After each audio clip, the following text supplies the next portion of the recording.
Hello, and welcome to the Project Elected podcast. Project Elect is a nonpartisan nonprofit whose goal is pretty simple. We want to get more Latter-day Saint women involved in public service. On this podcast, we interview amazing Latter-day Saint women who are involved in public service. My name is Audrey Perry-Martin. I'm the founder of Project Elect and the host of the podcast. I am so thrilled today to get a chance to interview today's guest. Her name is Miriam Harmer. Miriam has been a friend of mine for, probably almost 20 years. And we've worked on campaigns together, navigated DC's colonial singles war together. I've always really admired her. She's one of the kindest, calmest people I know, but also ridiculously competent and intelligent. She's worked in politics for a really long time and has fully retained her goodness, and that is not an easy thing to do.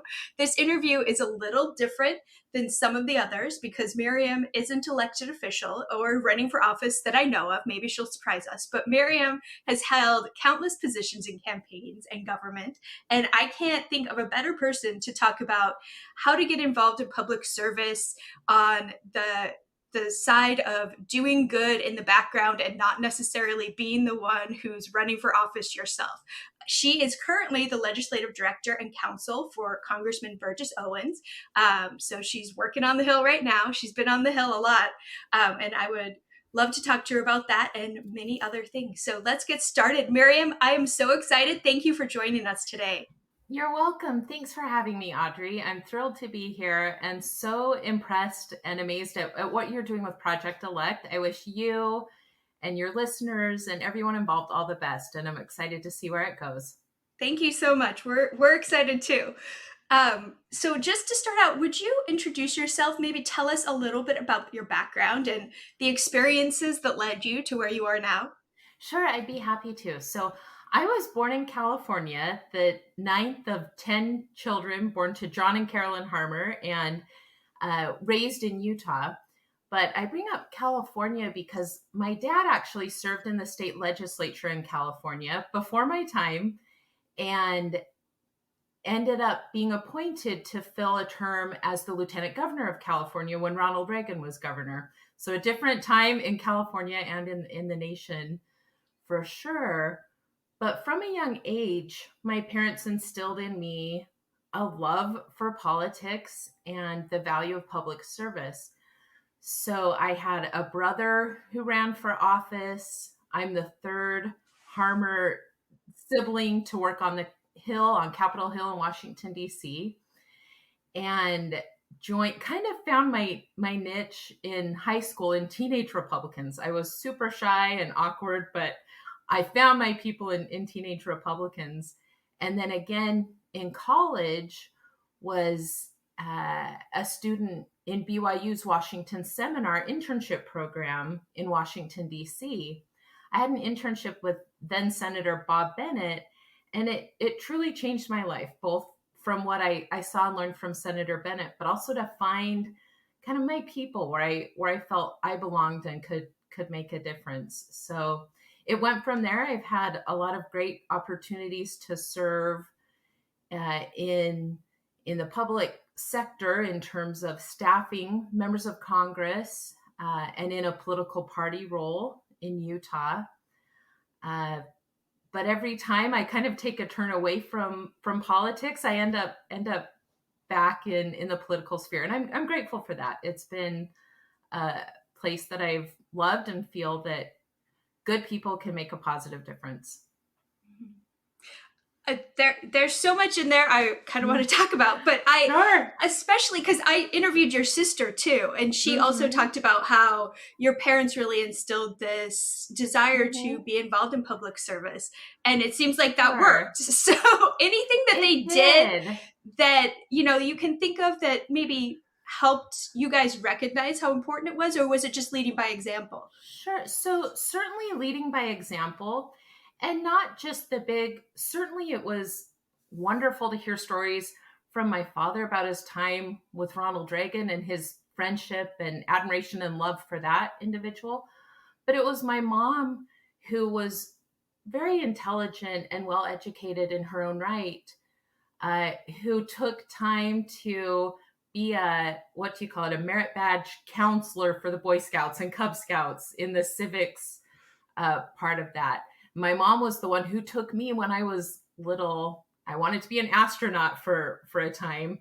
And so she took me to hear Senator Jake Garn speak because he was a member of the Senate who had ridden to space in a space shuttle. She really fostered that and encouraged that.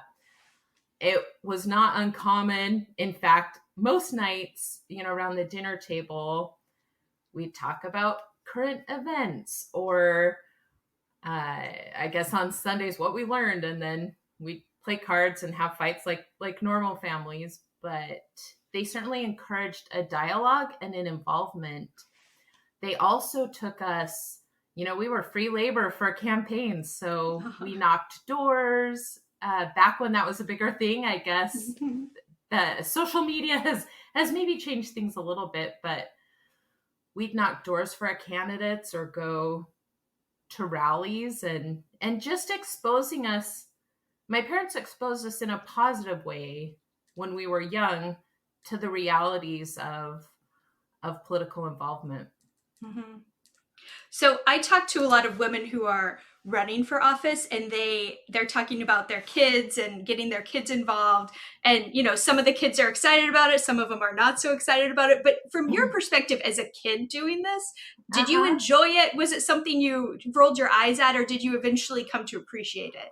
Oh, I loved it. And again, I was maybe a little, not nerdy, because certainly not everyone involved in politics is a nerd, right, Audrey? But I don't know about that. Yeah. Really mature for my age in some ways. And it was comfortable for me to be around adults. And I felt important doing this work. Now, I can't say all 10 of us all the time wanted to participate. And certainly not every one of my siblings has taken, a career in public service, though we all care about it and have an understanding of it. So for me, it was fun. And hey, I leave it to the parenting experts to see how you bribe your children or reward them for good behavior on the campaign trail. The door knocking is the reward, right? Yes. I mean, if you're good, you can go door knocking. That's right. That's right. And of course, we'd have a partner or, meet people, and people were generally nice to the kiddos back then. I hope so. Yeah. I hope they're not taking out their political disagreements on the little ones. No, not really. Yeah, that's great. That's great. And I love your explanation of how they did it and how they just kind of fostered and encouraged it and had you involved in events that maybe you wouldn't necessarily think of taking a kid to. And that has affected you positively your whole life, that exposure and involvement. Because I know a lot of women worry about that and what to do with their kids and if their kids are gonna, enjoy it. But really, it's good. It helps them. It's good for them, and it exposes them to stuff they wouldn't otherwise see. It's a civics education and an education in getting along with people or seeing, hey, people on my side who I'd like to emulate or who I might not like to emulate or wouldn't want my children to emulate. There's lessons all around, and that exposure is a huge step in that. Yeah. Yeah. Well, yeah. Thank you. Thanks for sharing that story. Yeah. I know you've worked in politics and government in so many different roles. Have you seen during your time any evolution in the way women are viewed in political spheres? I have. So without making maybe a sweeping declaration, what I'll say is my internship with Senator Bennett was, let's say 20 years or so ago. And he was fantastic and his office was fantastic. But at that time, there was certainly, in some circles, a good old boys club. And there wasn't always room for women at the top. Now, I can't sit here and say 20 years later, that is all solved. But what I can say is in Utah's federal delegation, 4 of the 6 chiefs of staff are female. 2 of the 6 legislative directors are female. Wow. In my legislative staff that I supervise and that I hired and that I oversee, there's a split, and there happens to be a split right now between male and female legislative aides in our office. So I've certainly seen some good progress. Certainly where we're lacking right now is a member of the Utah delegation who's female. And I speak to the Utah delegation because that's what I'm most familiar with. Mm-hmm. But in both parties, you've seen great strides of female leaders at the top, from speakers to, on the Republican side right now, it looks as though there'll be a female in the number 3 slot. Mm-hmm. In Utah, the lieutenant governor's female. There's some mayors who I just love. The mayor of South Jordan, and other cities. There's a few female legislators who are up and coming, and I wish them all the best. And I so would love to maybe see that hurdle passed as well, with more female representation in the Utah delegation and elsewhere.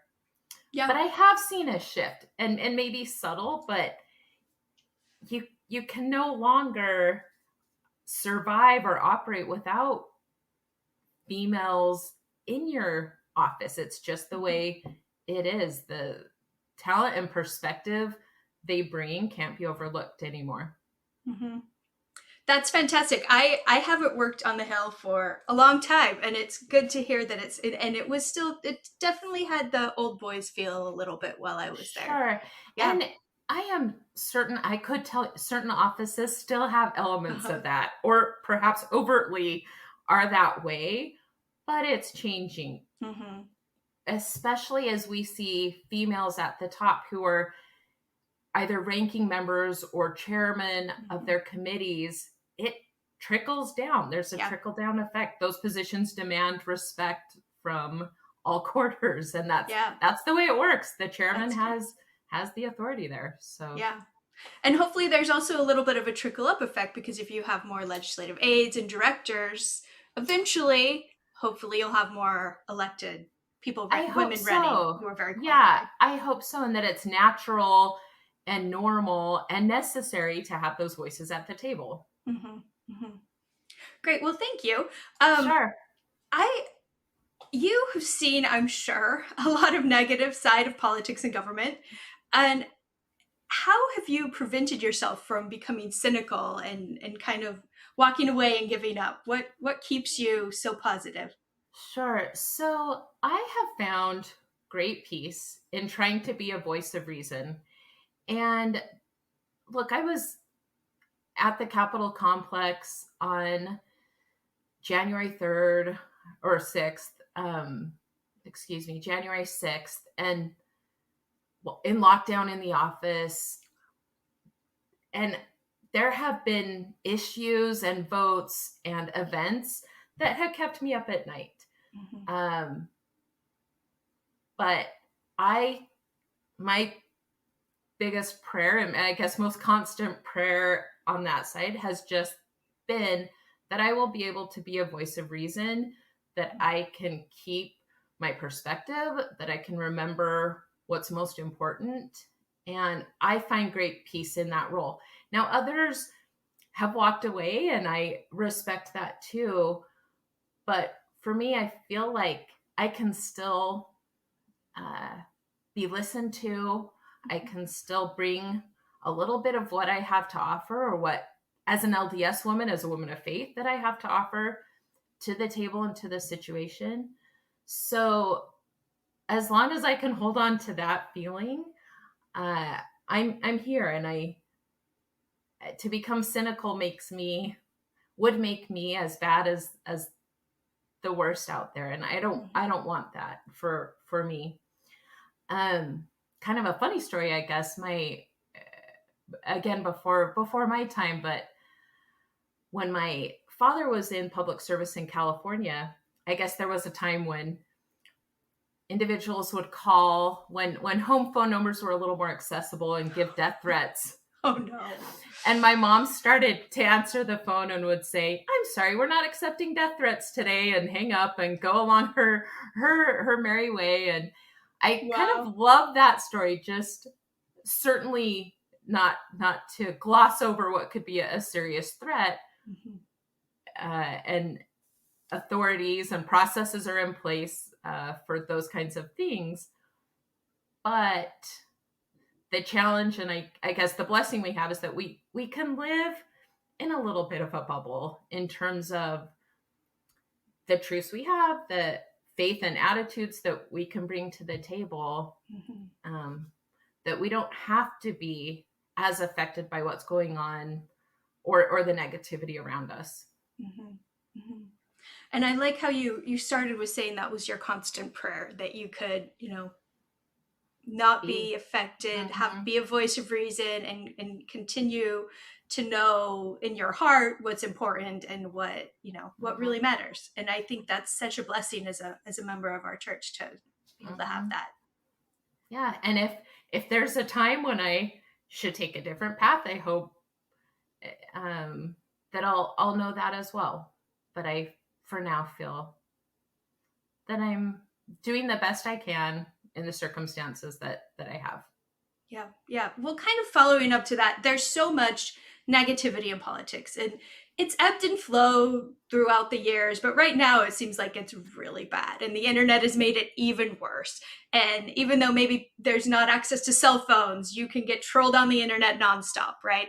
And so what would you say to women who avoid politics completely, just because they're afraid of all the negativity? And I shouldn't say just, because it can be intense.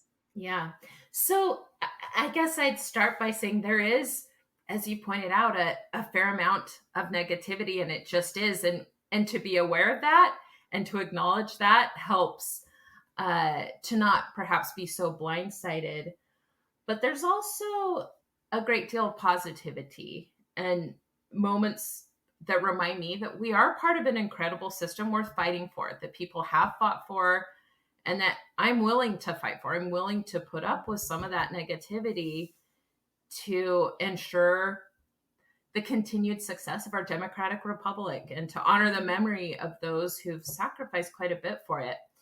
But I will also say that at the end of the day, the voice that matters the most is yours and the people you trust. And that we can all scroll through social media and really feel bad about ourselves, or we can focus on, I have a list of who I call my stakeholders in different issue areas. And they're the people I go to. They're the experts who have experience and whose voices I want to hear.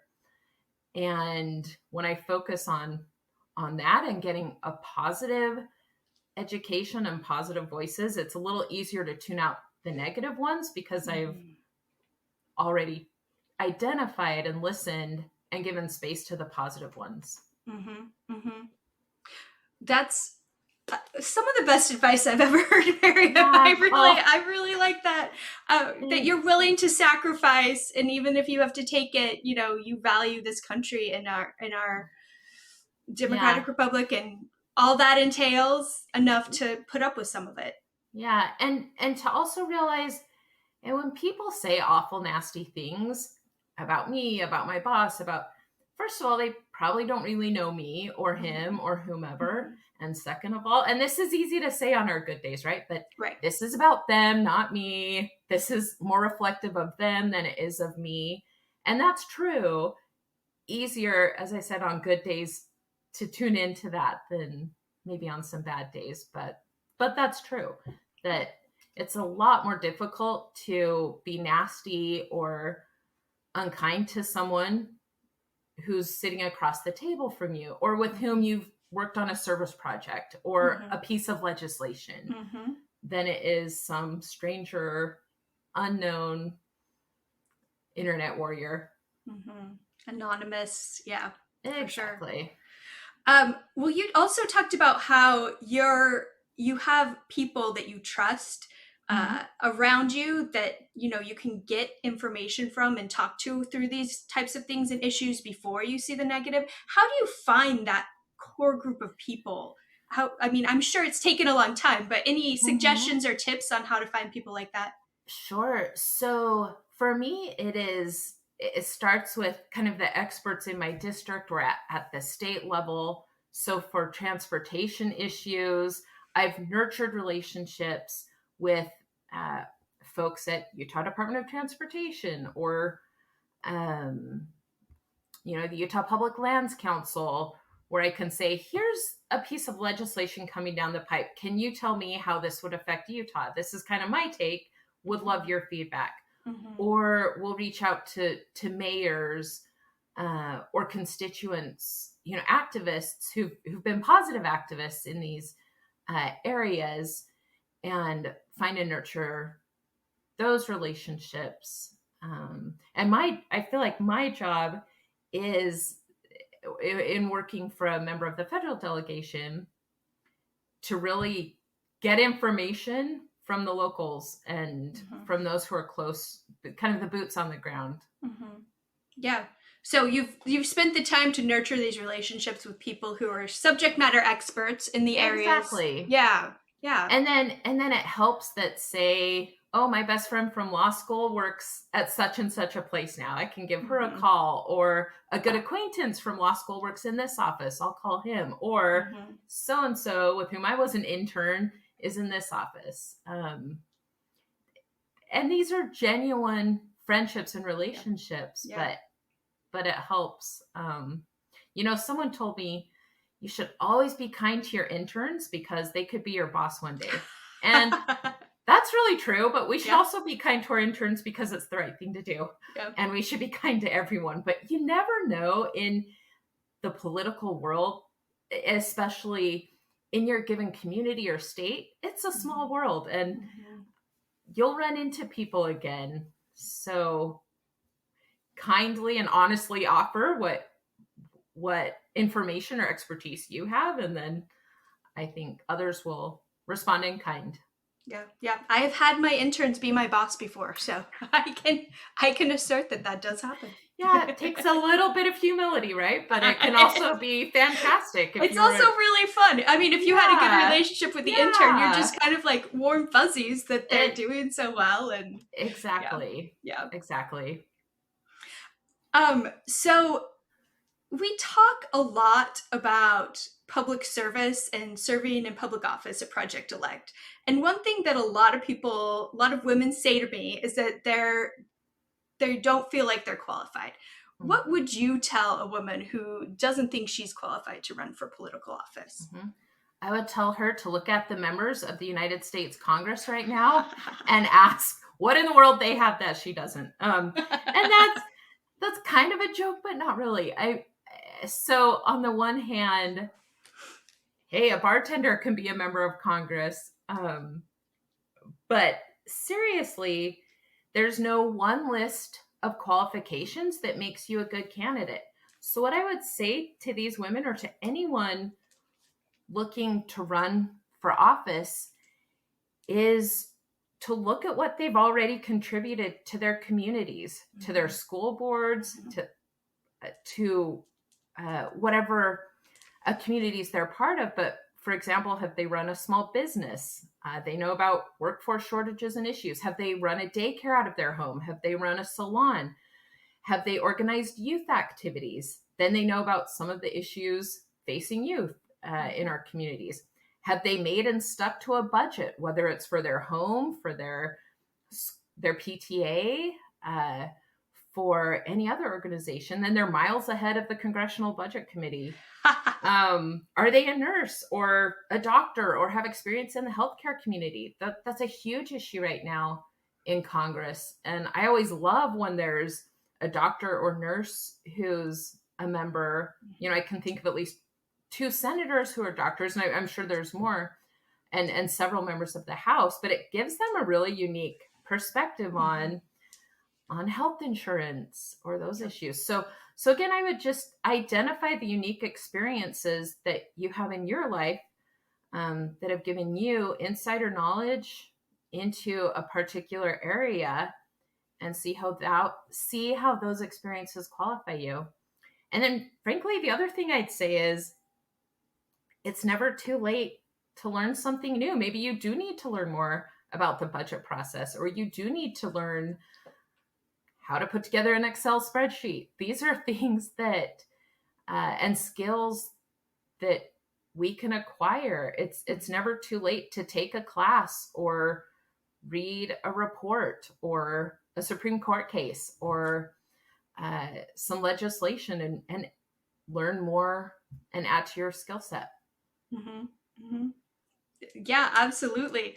I wanted to ask you too, in your career, have you been able to find other women who work in politics who've supported and encouraged you?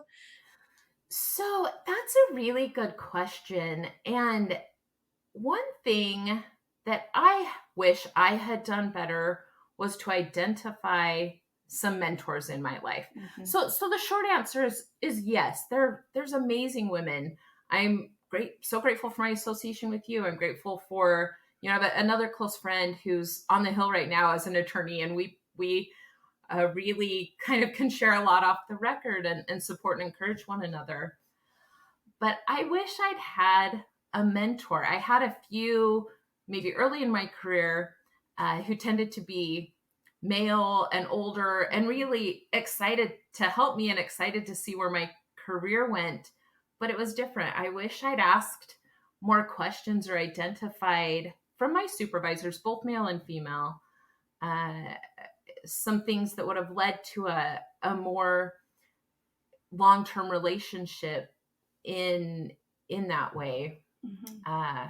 So yes, I've identified some, but one thing that's important to me is that I'm a good mentor to my interns, to my legislative staff, and I always want them to know that my goal is to have them contribute to our office and learn and grow, but I want to help them identify and succeed in their careers, mm-hmm. and that they can always ask me for advice or help, and that I'm there to cheer them on. Yeah. Yeah. And how do you accomplish that? How do you make sure they know that and actually make sure you're really helping them in ways they need help and giving them a good advice and following up? Like, how do you be a good mentor? Because I know you're such a good mentor that I want some tips from you. Sure. Well, it's easy with those whom I supervise in my office because I have regular check-ins and it's one-on-one, and I say, hey, this is the safe space where, you know, I have a couple of questions for you and a few things to follow up on, but I want you to ask me the questions. Is there anything that concerns you, that bothers you? Have you adjusted maybe your goals since the last time we met? Is there someone I can introduce you to on the Senate Banking Committee or on, you know, in such and such an office? Let me know. I'm happy to do that. And then we do have it in some ways nice and easy now. Some of my favorite former interns, I always say, you're welcome at the end of your internship. Send me a LinkedIn request. Let's connect. I'm always happy. Kind of wait till the end of your internship though. Yeah. And it's very easy to follow up with them that way, and to stay in touch, given some of the social media connections that we now have available. Yeah. And they know how to find you, and it is a lot easier. Yeah, absolutely.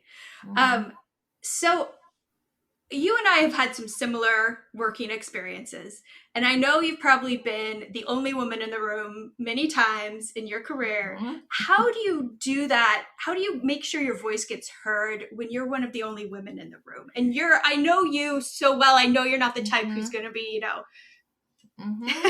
really loud and obnoxious. So how do you do that? What's your secret?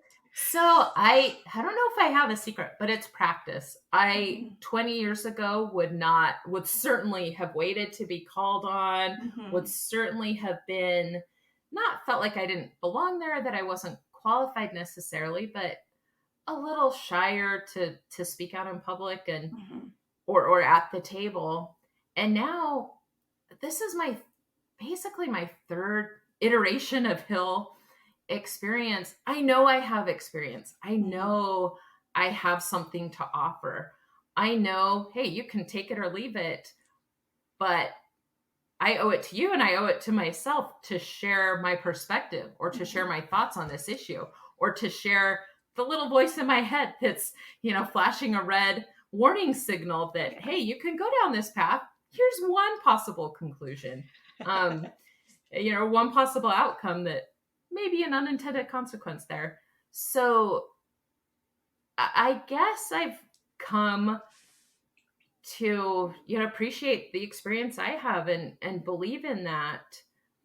And I also know my name means something, and my experience, my reputation, and that I'm not there just for fun. I'm there because I put in the time and work and have something to offer. Yeah. And it can be a little scary at first, depending on the situation or the circumstances, but it does take practice, and there'll be good outcomes though. So my next question is, how has your faith helped you in your public service? We talked a little bit about this, but yeah, I love this question. And, I've been thinking a lot.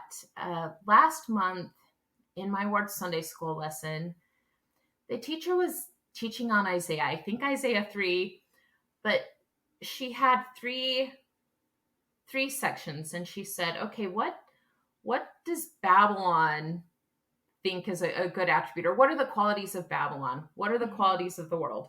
What are the qualities of a Zion-like people?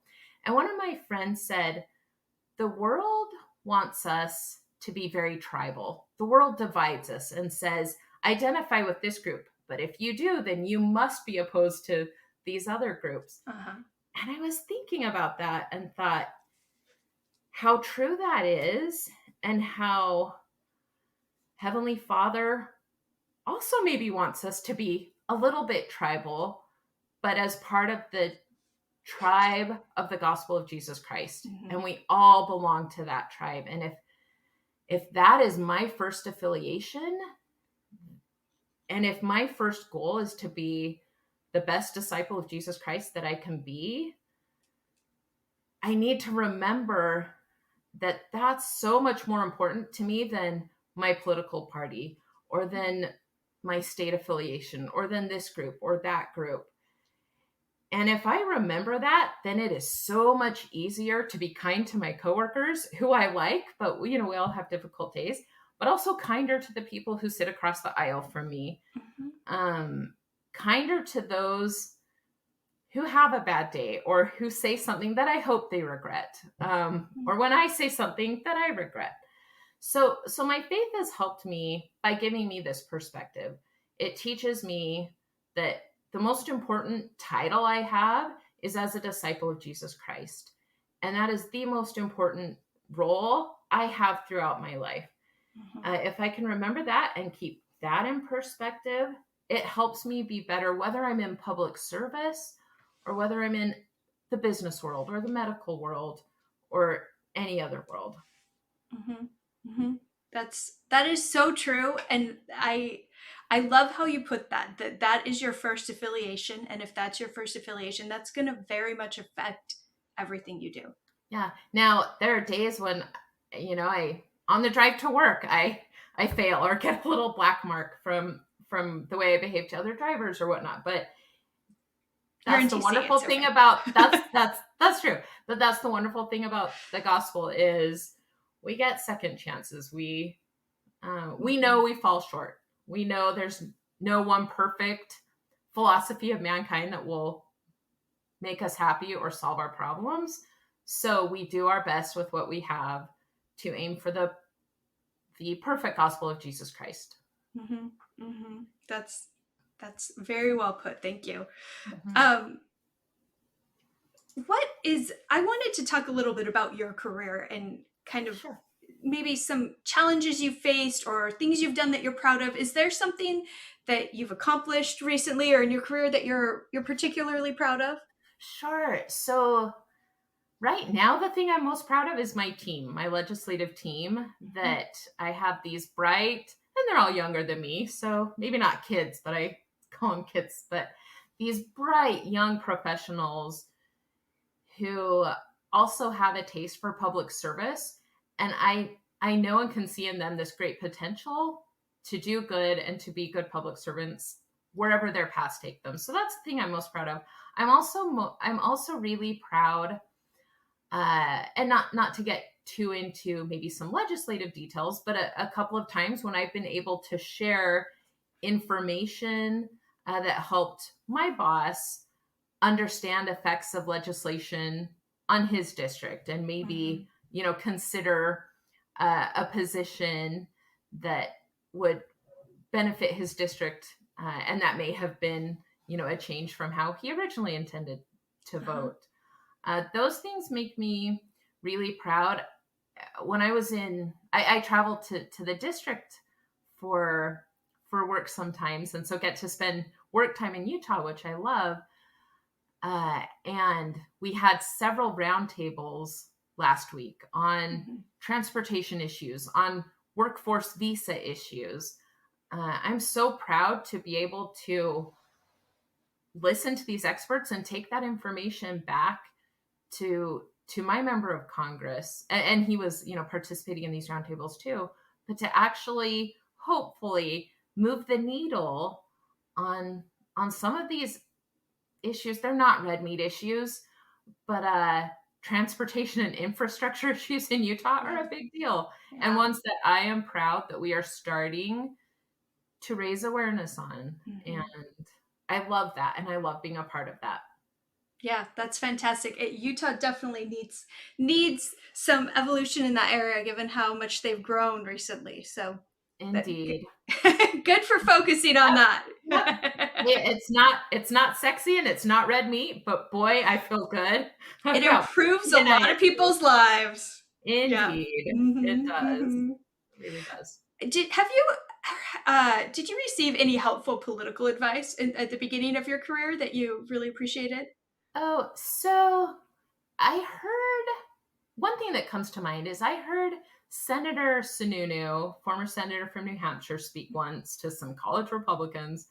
And he said, don't run for political office just to run for political office or because you want to be a senator or a member of Congress. Run because you have something useful to offer, that you've done something, you can bring something to the table. And that was maybe a short bit of advice, but it's always stuck with me because I would love to be a member of Congress. I would love to. My goal for so long was to be the first female senator from Utah, and maybe there's still room for that to happen. But it's not while I'm a resident of Virginia, and it's not it's not this year. And that's something that stuck with me is there are so many ways to serve in our communities that the idea that you have to win political office to do that would be misplaced for me. But the idea to run, and I've run for political, I had a very short stint as a candidate for the state legislature of Utah while I was in law school. I didn't know that. Yeah, and it turned out to be wrong timing on my part. I was in law school and ended up withdrawing from that race, but it was such a good experience.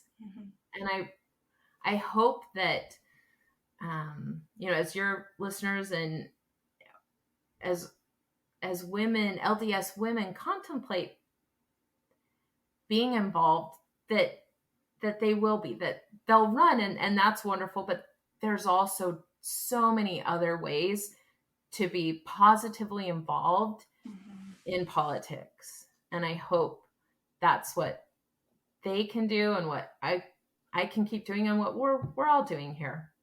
Yeah, that is such a great perspective. And I love that quote from Senator Sununu. That's really, I mean, it seems like we would have a lot better elected officials if everybody took that advice. Right? Yep, exactly. And it would be awesome if they weren't all lawyers, It would be. We need more diversity for sure. So I always like to close asking if you have an invitation for our listeners today. And I wish we didn't have to stop talking because I would talk to you forever. This has been fantastic. Well, likewise. But do you have an invitation for our listeners today, Miriam? Sure. So I would say one invitation is to research your local office, whether it's the city council or the county commission, and see what the qualifications are to file to run. It may be as easy as signing up 30 days ahead. It may be that you need to collect signatures, but I would research and list the necessary, qualifications for doing that so that you can see how doable it actually is. When I ran for the state legislature, I had to sign a paper and take it to the state capitol 30 days before the filing deadline. Just look at that, whether it's your city council, your county commission, see what those steps are, and I think you'll be amazed at how accessible that really is, and how we are a nation built on the public participating and running and representing each other. It's not a hierarchy. It's not a monarchy.